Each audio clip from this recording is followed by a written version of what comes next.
Hello friends, कैसे हैं आप लोग। तो फ्रेंड्स, बीपीएससी टीआरई 4 का अगर आप लोग तैयारी कर रहे हैं, यह क्लास आप लोगों के लिए काफ़ी इम्पॉर्टेंट होने वाला है, क्योंकि ये जो क्लास है ये मॉडर्न हिस्ट्री के क्लास में आप लोगों को करवाऊंगा। और ये जितने भी मैं क्लास करवा रहा हूँ, सभी एनसीईआरटी बेस्ड ही क्लास आप लोगों के लिए मैं करवा रहा हूँ। कल के क्लास में हम लोग यूरोपीय कंपनी का आगमन को पढ़े थे, चैप्टर 1। आज उसी में हम लोग चैप्टर 2 पढ़ेंगे, ईस्ट इंडिया कंपनी और बंगाल के नवाब।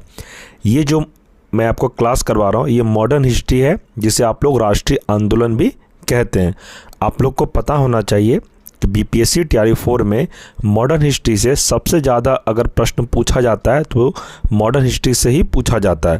आप किसी भी क्लास का तैयारी कर रहे हो, ये सभी क्लास के लिए इम्पॉर्टेंट है। और फ्रेंड्स, ये जो क्लास मैं आपको करवाऊँगा, मैं आपको यकीन दिलाता हूँ आज का क्लास अगर आप अच्छे से कर लेते हैं तो आपको ईस्ट इंडिया कंपनी और बंगाल के नवाब से रिलेटेड अगर एग्ज़ाम में प्रश्न पूछा गया तो यहाँ से आपको 100% प्रश्न देखने को मिलेगा। क्योंकि टीआरई 3 तक सबसे ज़्यादा अगर कहीं से प्रश्न आया तो एनसीईआरटी और एचसीईआरटी से ही आया हुआ है। ये क्लास से मैं आपको आगे बताऊँगा कि कौन कौन से प्रश्न टीआरई 3, टीआरई 2 और टीआरई 1 में पूछा गया है इसी क्लास से। तो फ्रेंड्स, और मैं आपको डेली इसी टाइम पर क्लास करवाऊंगा मॉडर्न हिस्ट्री का। डेली एक चैप्टर मैं टारगेट रखा हूं कि आप लोगों के लिए डेली एक चैप्टर मैं कंप्लीट करवा दूं। और मैं सीमित और शॉर्ट में ही आपको करवाऊंगा, जो आपके लिए इम्पॉर्टेंट हो एग्ज़ाम के दृष्टिकोण से। ज़्यादा मैं नहीं पढ़ाऊँगा, जो आपके लिए इम्पॉर्टेंट है बस वही आपको फैक्ट वाला क्वेश्चन पढ़ाऊँगा जो एग्ज़ाम में ज़्यादातर पूछा जाता है। आलतू फालतू चीज़ को मत पढ़िए, जो इंपॉर्टेंट है एग्ज़ाम के दृष्टिकोण से वो पढ़िए, जैसे एनसीईआरटी और एचसीईआरटी इसी को पढ़िए। और ये भी क्लास जो है ये एनसीईआरटी की ही क्लास है। और फ्रेंड्स, ये क्लास आप अच्छे से करिए और वीडियो के अंत तक आप बने रहिए। अगर आप वीडियो को स्किप करते हैं तो मैं आपको बता रहा हूँ कि आपको हो सकता है इंपॉर्टेंट क्वेश्चन आपसे छूट जाए और एग्ज़ाम में वही प्रश्न आ जाए। तो आप लोग ध्यान से वीडियो को शुरू से अंत तक देखें। अगर एक बार में समझ में नहीं आता है तो वीडियो को 1 से 2 बार रिपीट करके देख लें, जिससे आपको एग्ज़ाम में किसी भी तरह का कठिनाइयों का सामना ना करना पड़े। क्योंकि फ्रेंड्स, ये चैनल का ही उद्देश्य है, जो मैंने चैनल को क्रिएट किया आप लोगों के लिए ही क्रिएट किया, जो बीपीएससी टीआरई 4 का तैयारी कर रहे हैं। स्पेशल आपको टीआरई 4 का ही क्लास इसमें देखने को मिलेगा। मैं सारा सब्जेक्ट का आपको क्लास करवा दूँगा एनसीईआरटी का, और सारे class physics, chemistry, math, geography, world geography और ईवीएस, पॉलिटी, सारे सब्जेक्ट में करवा दूंगा। आप लोग टेंशन नहीं लीजिए, बस जो मैं आपको पढ़ा रहा हूँ वो पढ़ते जाइए और अपना रिवाइज अच्छे से करते जाइए। तो चलिए फ्रेंड्स, आज का हमारा चैप्टर का नाम है ईस्ट इंडिया कंपनी और बंगाल के नवाब। यह चैप्टर काफ़ी इम्पॉर्टेंट है आप लोगों के लिए। तो चलिए शुरू करते हैं। हमारा आज का पहला प्रश्न है, मुगल सम्राट द्वारा स्वतंत्र रूप से नियुक्त बंगाल का अंतिम गवर्नर कौन था। तो ये थे मुर्शिद कुली खान। 1717 से 1727 ईस्वी तक ये कहाँ के बंगाल के अंतिम गवर्नर बने थे। और फ्रेंड्स, कर का जो मैंने क्लास करवाया, पहला क्लास, अगर आप लोगों ने नहीं देखा है तो इस चैनल पर मैं प्लेलिस्ट बना दिया हूँ, आप लोग ज़रूर देख लीजिएगा। जितने भी क्लास होगा डेली आप लोगों के लिए प्लेलिस्ट को ऐड कर दिया जाएगा।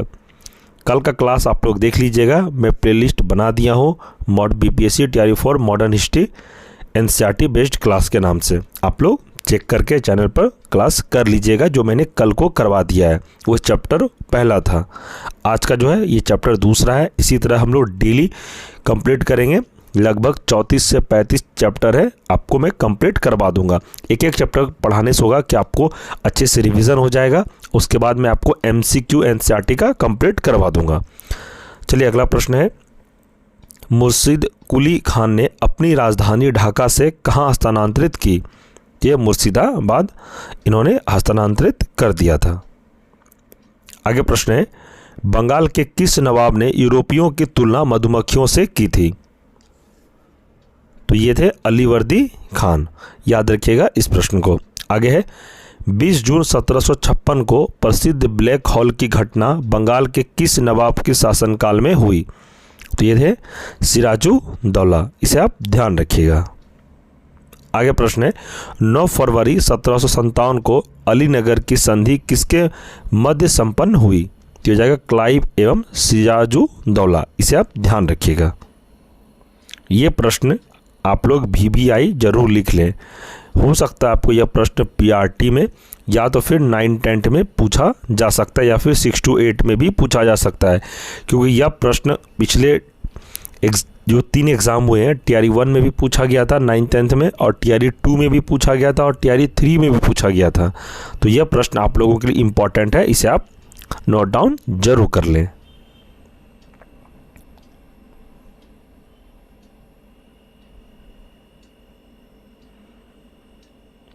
इम्पॉर्टेंट पॉइंट मैं आपको बता दूं, इसमें है भारतवर्ष में ब्रिटिश साम्राज्य का संस्थापक लॉर्ड रॉबर्ट क्लाइव को माना जाता है, जिसने प्लासी के युद्ध 23 जून 1757 में बंगाल के नवाब सिराजुद्दौला को पराजित कर पहली बार भारत में ब्रिटिश प्रभुत्व की नींव रखी थी। ये भी आप ध्यान रखिएगा। आगे प्रश्न है, प्लासी के युद्ध के समय बंगाल के नवाब का सेनापति कौन था जिसने युद्ध में विश्वासघात किया? तो ये थे मीर जाफर। ये भी काफ़ी इंपॉर्टेंट प्रश्न है, आप इसे भी याद रखिएगा, इसे आप VBI भी लिख सकते हैं। आगे प्रश्न है, प्लासी के युद्ध के समय मुगल बादशाह कौन था? तो प्लासी का जो युद्ध जब हो रहा था तो उस समय मुगल का बादशाह कौन था? तो ये आपको याद रखना है, ये आलमगीर द्वितीय थे, इसे ध्यान रखना है आपको। आगे प्रश्न है, प्लासी युद्ध के पश्चात बंगाल का नवाब कौन बना? तो ये बने थे मीर जाफर, इसे ध्यान रखिएगा। आगे प्रश्न है, भारत में ब्रिटिश प्रभुत्व की शुरुआत किस युद्ध से मानी जाती है? तो इसका आंसर हो जाएगा प्लासी के युद्ध से, जो कि 23 जून 1757 को हुई थी। एग्ज़ाम में आपको यहाँ से भी प्रश्न पूछा जाएगा कि प्लासी का युद्ध कब हुआ था। आपको अगर तारीख पूछे तो तारीख याद रखना 23 जून 1757। आगे प्रश्न है, वर्ष 1760 में अंग्रेजों ने मीर जाफर को हटाकर किसे बंगाल का नवाब बनाया? तो बंगाल का नवाब किसे बनाया था मीर जाफर को हटा के? तो मीर कासिम को बनाया था। ये भी आप याद रखिएगा। इम्पॉर्टेंट पॉइंट है कि 22 अक्टूबर 1764 को बक्सर के युद्ध में अंग्रेजों ने मीर कासिम अवध के नवाब शुजाउद्दौला तथा दिल्ली के मुगल सम्राट शाह आलम द्वितीय की सम्मिलित सेना को पराजित किया था। ये भी पॉइंट आप लोगों को याद रखना है। और फ्रेंड्स, मैं आप लोगों के लिए इधर 1 से 2 दिन के अंदर एक ऐसा वीडियो लाऊंगा जिससे आपको पता चलेगा, जिस मैं बुक से आपको पढ़ा रहा हूँ, महेश वर्णवाल की ये बुक है NCERT का, इसी से 75% एग्ज़ाम में प्रश्न पूछा गया था। वो एनालिसिस वीडियो मैं बहुत जल्द आप लोगों के लिए लाने वाला हूं, तो आप लोग टेंशन बिल्कुल भी ना लें, बस आप लोग पढ़ाई करिए और मैं आपको प्रूफ के साथ दिखाऊंगा। जो मैं आपको क्लास करवा रहा हूँ, जिस बुक से मैं आपको क्लास करवा रहा हूँ, ये बुक आप लोगों के लिए काफ़ी इम्पॉर्टेंट होने वाला है, तो ध्यान रखिएगा। अगर आप लोगों के पास बुक नहीं भी है कोई दिक्कत नहीं, मैं आपको सारा NCERT ऑनलाइन फॉर्म में कंप्लीट करवा दूंगा। बहुत सारे स्टूडेंट होते हैं जो अफोर्ड नहीं कर सकते हैं, तो टेंशन की कोई बात नहीं, मैं आप लोगों को ये क्लास करवा दूंगा यूट्यूब पर ही। आप लोग बस अच्छे से पढ़िए और 2 से 3 दिन के अंदर मैं आपको इस बुक का, जो अभी मैं आपको पढ़ा रहा हूँ, प्रूफ के साथ मैं दिखाऊंगा। 75 से 80% सिर्फ एक बुक से TRE 3 में प्रश्न पूछा गया था। तो आप लोग अभी वेट करिए 2 से 3 दिन, मैं आप लोगों के लिए एनालिसिस वीडियो लाने वाला हूं, जिसमें से मैं बताऊंगा ये इस बुक से जो मैं आपको पढ़ा रहा हूं अभी, इससे काफ़ी प्रश्न पूछा गया था। फिलहाल आप लोग क्लास करिए और अच्छे से रिवीजन करिए। प्रश्न है आगे, बक्सर के युद्ध के समय ब्रिटिश सेना का सेनापति कौन था? तो ये थे हेक्टर मुनरो, इसे भी आप याद रखिएगा, ये भी वेरी इंपॉर्टेंट प्रश्न है। आगे प्रश्न है, बक्सर के युद्ध के समय बंगाल का नवाब कौन था? बक्सर के युद्ध के समय बंगाल का नवाब मीर कासिम थे, इसे भी ध्यान रखिएगा। इंपॉर्टेंट पॉइंट है, बक्सर के युद्ध के पश्चात इलाहाबाद की प्रथम संधि मुगल सम्राट शाह आलम द्वितीय, बंगाल के नवाब नजमुद्दौला तथा क्लाइव के मध्य तथा इलाहाबाद की द्वितीय संधि क्लाइव तथा अवध के नवाब शुजाउद्दौला के मध्य संपन्न हुई थी, इसे आप ध्यान रखिएगा।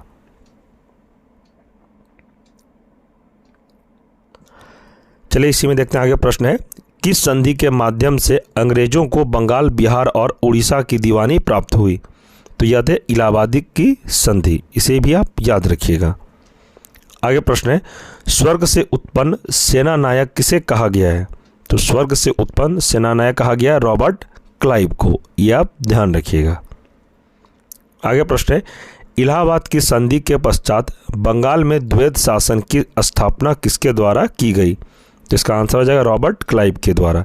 ये भी आप ध्यान रखिएगा कि प्रश्न आपसे एग्जाम में पूछा जाएगा, जैसे आप प्राइमरी का तैयारी कर रहे हैं, कि द्वैध शासन जो है बंगाल में किसने स्थापना किया था, यानी किसने सबसे पहले इसको चालू किया था या फिर बनाया था या स्थापित किया था।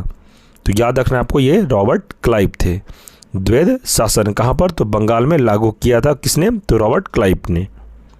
आगे प्रश्न है, सिराजुद्दौला के फोर्ट विलियम पर आक्रमण के समय किसके नेतृत्व में अंग्रेजों ने ज्वारग्रस्त पोल्टा द्वीप पर शरण ली? तो उसका आंसर हो जाएगा गवर्नर ड्रेक, इसे ध्यान रखिएगा। अब हम लोग आगे पढ़ेंगे प्रमुख घटनाएं और उनकी तिथियां। जैसे पहला है ब्लैक हॉल की घटना, ये कब घटी थी, कौन से वर्ष? 20 जून 1756। यहाँ से आपको एक प्रश्न एग्जाम में देखने को जरूर मिलेगा, ये आप लिख लीजिए, क्योंकि तारीख से संबंधित एग्जाम में प्रश्न पूछा जाता और यही प्रश्न जो है, पहला ही प्रश्न, ये TRE 3 में 6 to 8 में पूछा गया था। अगर आप लोगों ने किसी एग्ज़ाम दिया होगा 6 to 8 का, तो उन्हें ये क्वेश्चन अच्छे तरीके से याद होगा। आगे प्रश्न है अलीनगर की संधि, ये कब हुआ था? तो 9 फरवरी 1757 को।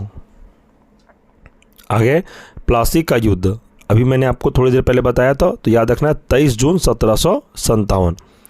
आगे है बक्सर का युद्ध, ये है 22 अक्टूबर 1764, इसे भी ध्यान रखिएगा, बक्सर का युद्ध। आगे इलाहाबाद की प्रथम संधि, तो इलाहाबाद की प्रथम संधि कब हुई थी? तो 12 अगस्त 1765 को।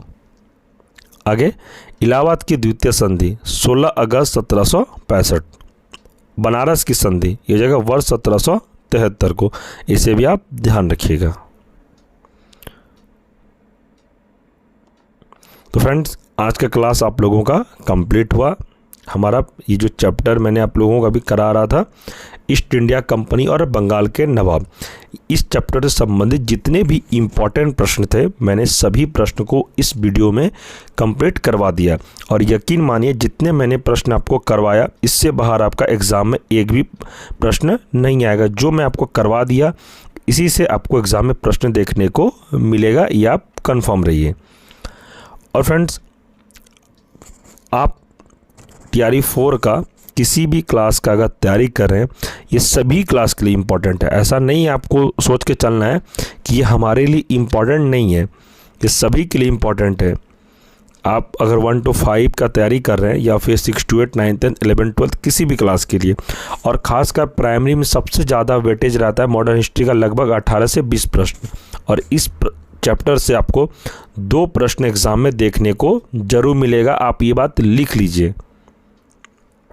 बिहार से संबंधित अगर आप एग्ज़ाम, किसी भी एग्ज़ाम का तैयारी कर रहे हैं, बिहार दरोगा, SSC, Bihar SSC, home guard या फिर बिहार पुलिस, तो ये सभी एग्ज़ाम के लिए ये क्लास इम्पॉर्टेंट है, क्योंकि जितने भी एग्ज़ाम बिहार में होंगे अभी, सब में आपको मॉडर्न हिस्ट्री से प्रश्न देखने को मिलेगा ही। और ये जो क्लास मैं आपको करवाया अभी, आपको ये क्लास कैसा लगा आप कमेंट सेक्शन में ज़रूर बताइएगा। अगर आपको ये क्लास अच्छा लगा तो आप कमेंट में बताइएगा, हाँ सर ऐसा ही क्लास हमें कंटिन्यू करके पूरा मॉडर्न हिस्ट्री पढ़ा दीजिए, और भी सब्जेक्ट को ऐसे ही NCERT बेस्ड ही हमें पढ़ाइए। आपका कमेंट हमें मोटिवेट करता है क्लास करवाने के लिए। आपको अगर अच्छा नहीं भी लगा तो आप कमेंट में ज़रूर लिखें कि आपको क्या अच्छा नहीं लगा, जिसको मैं आप लोगों के लिए सुधार कर सकूं। बहुत सारे स्टूडेंट को, बहुत टीचर, ऐसा ज़रूरी नहीं कि अच्छा ही लगे, ये मैं नहीं कहता हूँ, ये बहुत सारे यूट्यूब में टीचर हैं, बट आपको क्या अच्छा नहीं लगा आपको तो बताना ही चाहिए कि हाँ सर आप थोड़ा इसमें सुधार करिए। और फ्रेंड्स, अगर आपको ये क्लास अच्छा लगा तो वीडियो को लाइक करें और इसे अपने दोस्तों में ज़्यादा से ज़्यादा शेयर करें जो TRE 4 का तैयारी कर रहे हैं। आप अपने WhatsApp ग्रुप में भी इसे शेयर करें। और फ्रेंड्स, किसी भी तरह का कोई डाउट हो, एग्ज़ाम से संबंधित कोई प्रश्न पूछना हो, आप कमेंट में अपना प्रश्न को रखें, मैं आपको रिप्लाई ज़रूर दूंगा। कोई दिक्कत वाली बात नहीं है, आपको कमेंट जरूर करना चाहिए अगर आपको किसी भी तरह का प्रश्न पूछना हो TRE4 से संबंधित। और इस क्लास से संबंधित भी अगर आपको कोई प्रश्न पूछना हो आप कमेंट जरूर करें। मैं अपना कॉन्टैक्ट नंबर आपको दे देता हूं। अगर आपको लगता है कि नहीं मुझे सर से व्हाट्सएप मैसेज पे बात करनी हो या फिर सर से बात करना हो फ़ोन पर, तो आप हमें कॉल भी कर सकते हैं। हमारा नंबर है 9709427320। इस नंबर पे आप हमें कॉल कर सकते हैं। ऐसा हो सकता है कि यह फ़ोन से हमारे स्टाफ भी कभी फ़ोन उठाते हैं, तो कोई दिक्कत नहीं, आप वो लोग हमसे आप लोगों की बात करवा दी जाएगी। आप लोग को टेंशन नहीं लेना, आप इस नंबर पे फ़ोन करें। ज़्यादातर मैं ही कॉल रिसीव करूँगा, टेंशन नहीं है। आपको अगर कोई लगता है कि नहीं मुझे सर से बात करनी ही चाहिए, कोई बात हो आपको समझ में ना आए, तो आप हमें कॉल करके पूछ सकते हैं, कोई दिक्कत नहीं है। बस आप लोग क्लास करिए, और आप लोगों को क्लास करने में जो भी परेशानी होगी, अगर किसी भी तरह का आपको हेल्प चाहिए तो आप हमें मैसेज कर सकते हैं। और ये जो क्लास है, इस क्लास का PDF नोट्स आपको टेलीग्राम ग्रुप में प्रोवाइड कर दिया जाएगा। डेली जितने भी क्लास होंगी सभी का PDF आपको टेलीग्राम ग्रुप में ही मिलेगा। जो लोग अभी न्यू हैं और टेलीग्राम को नहीं ज्वाइन किए हैं ग्रुप को, तो आप लोग ग्रुप को ज़रूर ज्वाइन कर लें। टेलीग्राम ग्रुप का लिंक मैं इस वीडियो के डिस्क्रिप्शन में प्रोवाइड करवा दूंगा, आप लोग टेलीग्राम ग्रुप को ज्वाइन जरूर कर लें। और आज तक मैंने जितने भी क्लास करवाया है सभी का PDF नोट्स टेलीग्राम पर अवेलेबल है, आप लोग जाके डाउनलोड भी कर सकते हैं। और फ्रेंड्स, अगर आपको ये वीडियो अच्छा लगा तो वीडियो को लाइक करें, ऐसे दोस्तों में भी शेयर करें। और अगर चैनल पर कोई नए हैं तो चैनल को सब्सक्राइब कर दें, ताकि आने वाले में जितने भी मैं आपको क्लास करवा दूँ आपको सबसे पहले नोटिफिकेशन मिले। और TRE4 का अगर आप लोग तैयारी कर रहे हैं तो यह चैनल आप लोगों के लिए सबसे बेस्ट है। और मैं आपको यकीन दिलाता हूँ, आप लोग अगर हमसे जुड़ कर अच्छे से तैयारी करते हैं तो आपका एग्ज़ाम में एक भी प्रश्न नहीं छूटेगा। ये चैनल ही TRE4 के लिए बना है, तो आप लोग इस बात का ध्यान रखिएगा। और BPSC TRE4 का जो एग्ज़ाम है आपको 2 से 2.5 महीने के अंदर आपको देखने को मिलेगा। ये काफ़ी स्टूडेंट का क्वेरी आ रहा था, सर बताइए कि कब तक एग्ज़ाम होने की संभावना है। तो आप लोग तैयारी करिए, कभी भी फॉर्म फिल हो सकता है और एग्ज़ाम कंडक्ट करवाया जा सकता है। बस आप लोग तैयारी अच्छा रहेगा तभी आप लोग एग्ज़ाम में अच्छे से बैठ सकते हैं। और फ्रेंड्स, ये जो PDF है मैं अभी क्लास होने के 2-3 घंटे बाद मैं आपको टेलीग्राम पर सेंड कर दूंगा, आप लोग डाउनलोड कर लीजिएगा। और टेलीग्राम का मैसेज बॉक्स ऑन कर दिया गया है। अगर आप लोगों को किसी भी तरह का डाउट हो, कोई क्वेरी हो, कुछ क्वेश्चन पूछना हो, आप टेलीग्राम पर भी मैसेज करके क्वेश्चन पूछ सकते हैं। ठीक है फ्रेंड्स, चलिए फ्रेंड्स, मिलते हैं हम लोग अगले क्लास में। तब तक के लिए जय हिंद, जय भारत।